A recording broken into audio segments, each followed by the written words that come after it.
Good morning, John. At the very first VidCon, I was being interviewed by a television reporter who at one point was surprised by something I said, and she said to me, "You can make money on YouTube? How does that work?" And I was a little tired, and I was also like super high on VidCon. Like, I was so excited about online video and all this stuff that had come together, and so like I did not censor myself well. I said something to the effect of, advertising.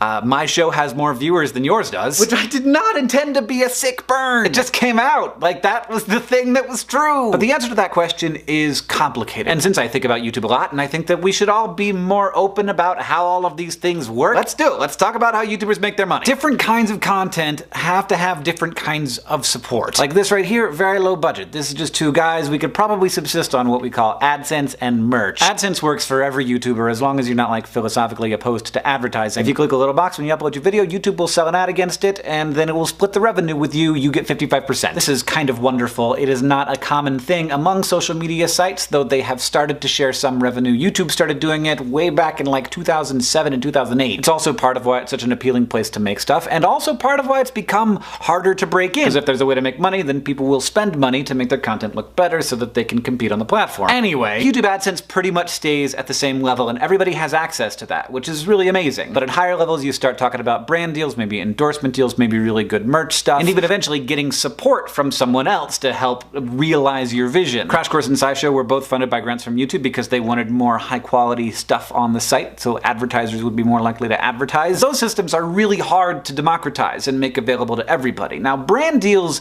are a little bit different. They have started to be available to creators sort of in the middle class. Brand deal is basically anytime somebody pays you to talk about something in a video, whether that's like an audible.com call out at the end, or it could be a big elaborate production and your entire video is about the topic that the brand wants you to talk about. YouTube advertising is available to everybody and it comes in and you don't have to worry about whether or not it's going to come in, but it's a really low rate. In order to supplement income, a lot of YouTubers, in addition to having, regular jobs, also live in Los Angeles, where it's easier to get gigs acting or hosting in TV commercials or shows. And if you have more social media followers these days, it can be easier to get that kind of work, which is interesting. Some YouTubers also make money by touring, whether they're comedians or musicians. Sometimes creators will license their content to other platforms. Sometimes videos go on TV and you can make some money that way. And then you have some creators like Rooster Teeth building their own subscription platforms. And then if you don't want to make people subscribe, you can also ask them to subscribe through services like Patreon, which is extremely important for shows like Sexplanations, for example, that gets really bad YouTube ad rates because advertisers don't want to be next to the word sex. Without the support of Patreon patrons, that show couldn't happen at all. The thing to remember is that different kinds of content work better with different kinds of monetization. Unlike what I said to that lady at VidCon 2010, it's not simple. It's gotten a lot more difficult to make your way on this platform, and it has become more complicated, which is one of the reasons why I recently started a thing called the Internet Creators Guild, with the goal of being a resource to connect creators together, to give them information, and